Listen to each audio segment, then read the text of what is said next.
Kind of funny, I start these things off by backing up my car. Hello YouTube, and welcome to another video. This is going to be an update video on the C10 project. I was able to get a little bit done yesterday. Found out a little bit of stuff, and that's what I was going to talk about. Some advances and little setbacks. Because one of my other videos I said still need to push the motor mounts in because I couldn't get one to mount up, and I got thinking that torque converter might be not lining up with the adapter. I never did think to check to see if those were lined up. Well, so I jacked it up to my truck where I can get underneath it, because I've been sitting in that the dirt area, so things are settling. Some of the dirt is actually seems like it's built up underneath the truck. I guess that's the way the rain was washing it. It's catching on small rocks and settling like that. But I jacked it up enough where I can get underneath there comfortably and look underneath the motor and transmission and see if there's anything catching needs to be moved. Which I have plenty of clearance between the adapter and the torque converter. As a matter of fact, once the two go together, they're going to line up perfect. The issue of it, let me get it turned here. The issue I realized is I had what looked like about a half-inch gap all the way around. When it's set in a certain way, the top does touch, and if you're looking down from the top engine bay down, it looks like it's touching. And I noticed this when I was looking at its side. I was like, one side just don't look like it's touching, while the other side looked like it was. Well, the fact of it was it was just a sort of way my eyes was playing tricks on me. It wasn't touching at all. There was, I'd say, at least a half-inch gap, maybe a little bit less, on certain areas too, which meant I had to take the motor out, which getting those bolts out wasn't as hard as I thought it was going to end up being, that I had in the mount. Because I had one all the way through and the other was halfway through, and I couldn't get the back part to line up, and that was my problem. Well, I got those two out, pulled the motor out, and I had to adjust the adapter for the motor mounts to the last hole. Anything past that, I will have to have a custom motor mount made. Now these are, I've watched another YouTubers, I don't know his name, who was talking about these mounts and the price, and they were under $30, and I was like, well, I'll give them a shot, because this is a budget build. I mean, tight budget. More budget in this than what I originally thought I would be able to do in the project. So I'm really happy I'm able to put a little bit more into it and get a little better stuff. But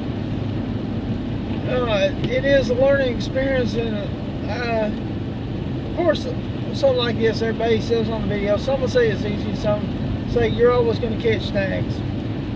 And yeah, I'll be catching snags on it, and the weather is what's getting me, because I don't know if you notice how gloomy it is in the background. There's no sun shining in my face. It is raining, and it ever since. Well, there was one part after I got things almost settled up, I had to go to the restroom, and while I was in the restroom, I heard it just pour down, so I had to go put my tools and stuff up. But let's get back to the subject. So I undone my motor mounts, and I was like, well, you know, I better double check the torques on the plate itself to make sure I torqued down. I'm pretty sure I did, but I wasn't 100% positive. The way the motor came up, it kind of twisted, so the passenger side one was facing towards me. I was like, well, okay, I'm going to do that one first. Ain't no point doing the hard one if you can do the easy one first. So I went ahead and done it, mounted it in place. All I had to do is get the other side. I had to jack the hoist up just I think about maybe 2 inches more, and then I was able to twist the motor and then have it where it settle on something to hold it in place. And I done the other. But yeah, I was checking the plates on the passenger side. All of those were torque good. I was like, well, probably doing a good job, but I'm still going to check every one just to be on the safe side. So now I'm over to the driver's side. I got that part out. I started checking it. First one, torque good. Second one was loose. Third one was loose. The last one just needed a little snugging. So I'm really glad I went and double checked out, other than this being settled in right. So I got the mounts bolted up to the adapter where they need to be. Ready to give this a shot one more time. I know that's going to have to pull the motor and put it back in several times. This is a couple more times than what I thought I was going to have to. I was putting it in there, and that made up the gap. But it still wasn't lining up. It looked like either the motor, really looked like the motor needed to go this way, because even the mount, I got one hole close on it, and the other one's kind of just a tad bit pressure on the other side, so it needs to be twisted where it'll actually settle down and line up with the transmission good too.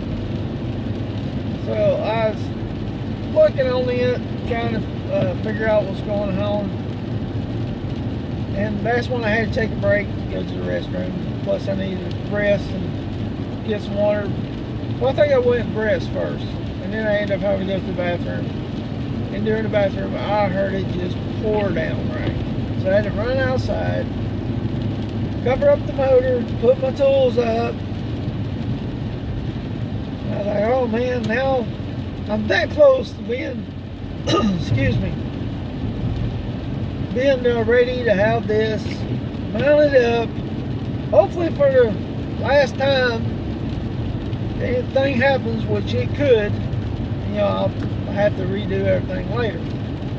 But I was at least wanting to get this done that way and start marking things up. I'm actually hold off on my wiring right now because I was wanting to put it on the inside. Then I got thinking, oh, I'm going to put it on the outside. Well, watching a few other videos, I'm like, you know what? I'm going to go ahead and put it on the inside anyway. So I'm waiting on that to mark things up.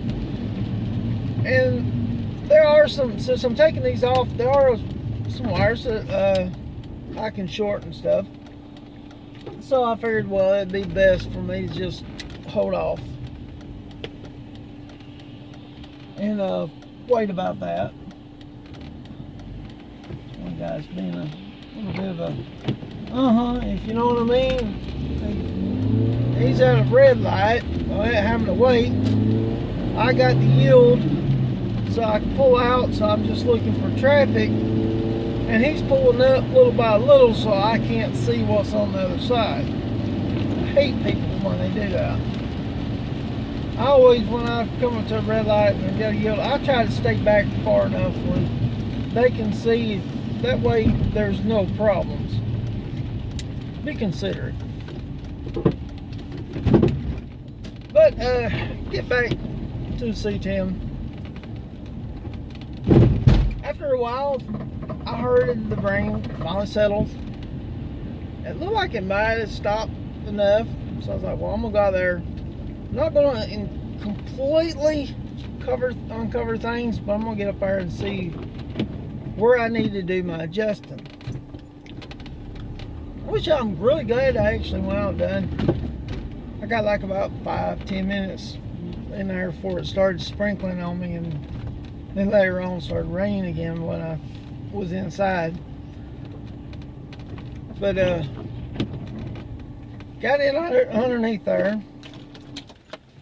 Passenger side, oh, clean room. Now I've seen a lot of people on these videos use these type of adapters, they said they didn't have to do any modification. I've seen people that's had to do modification on the frame and stuff like that, and so far with everything I've done eliminating the air conditioner, I have not had to do any modifications to the frame. I'm going to try not to cut the frame whatsoever. Keep that thing as solid as I possibly can. I got some plans later on. It'll probably be several years later. That'll be another big upgrade on that, but we'll get to that when we can.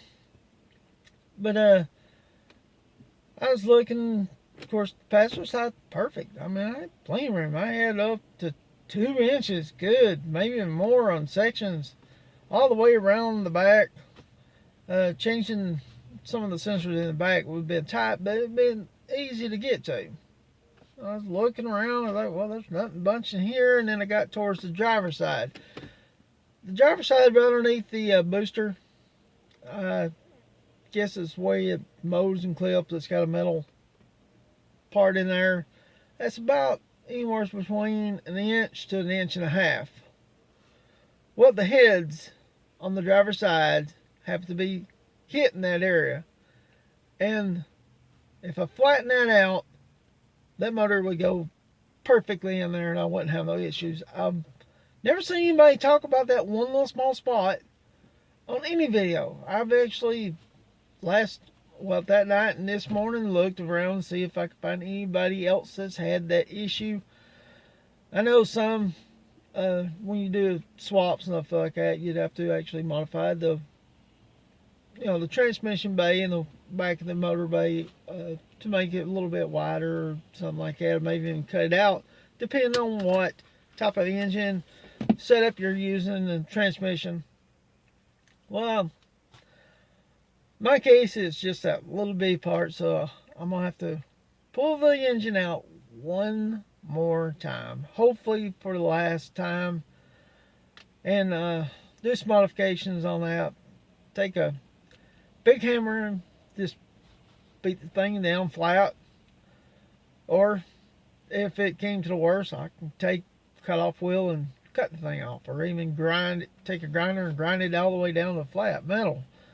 I'm gonna try the easiest thing, which I think would be, is just take a big hammer and just flatten it out. Don't like it's much. It's only about, I say, 4 inches wide that I need to actually flatten out just to get it in the motor to fit perfect. And then I can finally continue on with this. And of course, with the rain, I had several other videos planned to do. I didn't get any of that video, which when I said in my last video, I wouldn't probably do anything underneath the truck because it's so low, and the tripod couldn't. When it's underneath there, I was like, well, I'll just go ahead where I found out that I had the gap. I'll go ahead and use my camera phone, which is what I do my vlogs on, and I'll videotape it and explain what's going on that part. Rushed down in my pocket. I was like, well, I must have went ahead and left it in the house. Decided not to put it in my pocket because I checked several times. I did not film my phone. Well, I got done with all that, and I think when I said in the house to take a break, I happened to reach down there, and in my pocket there was my phone. How come I never could feel it before? I do not know. It's really funny and really weird. Getting to a little bit of funny story about my last vlog, which should be already uploaded by now, which was Postal Service Part 3, where I was having just one little issue with the brake parts for my Yamaha project not coming in, and I didn't think I was even going to get no touch with the owner because I've tried it before. They were getting, and it also said in that was very funny that when I post these shortly after that, something happens. Usually the product would arrive a day or two later, or something happened. The funny thing about it is, after I'd done that, later on that evening, on one of my other videos, several videos before that, I talked about my tag registration hadn't came in. which I went online to get the information. I renewed it for the car. I still got to do it for the truck and my other motorcycle. Well, yesterday, it arrived. So now I got the information I need on that. It'll be a lot quicker next time I renew those, which will be next week. Which I'll go ahead and do both of them. But the one that I bought the brakes from, the front brake caliper from, not the caliper, but the master cylinder, and sent me a reply. He said he'll send me out another one. Just asked if I'd close the case where I was looking into trying to find out where it is and what to do with it. I was like, okay, I'm more than happy to go ahead and close this out. Send me a new one. So I closed it out. I told him to send me. I can always restart it if nothing shows up. So hopefully that'll come up. It'll be a good thing. Now the brake box that holds the battery box, it came late, so I didn't have to look into it anymore, but really happy with it. Even though it's used, the box is in great shape. I think it's even in better shape than the 651 that I put in there. But I think the 651 on the battery hold down part has a metal one, and this one has plastic, so I'm trying to decide if I'm going to stay with the plastic. I might go ahead and stay with the plastic because it does look pretty good. And but the strap that holds the battery, I swear that looks brand new. That is in incredibly good shape. I'm waiting until I actually order and receive my battery before I actually install that, so that'll be a later on video whenever I get back to that part. I'm planning on ordering the battery for it next week as well. So next week I've got several orders, small orders that I'll be getting. Well, one thing I'll be doing is, of course, the tags. I got to do those. And then I'll be ordering the battery. And I'll probably get the passenger side fender for my truck, because that one is shot. The other one I could probably get by with a little bit, because I'm not building a show truck. But I will replace it one day online. I just mainly want to get everything up and going. So I'm going to go ahead and go that. That'll be a cheaper route. I'm still trying to figure out what to do about the hood, because that one's still going to be a little bit expensive. I'm still trying to get one cheaper, but $280 seems to be the best I'm getting right now. But I'll get with y'all on that when I get it. Right now it's time for me to go eat. I'm down here ready to go eat. So I'll see y'all in the next video. Don't forget to like, comment, subscribe, share the videos if you like them. I'll see y'all in the next one.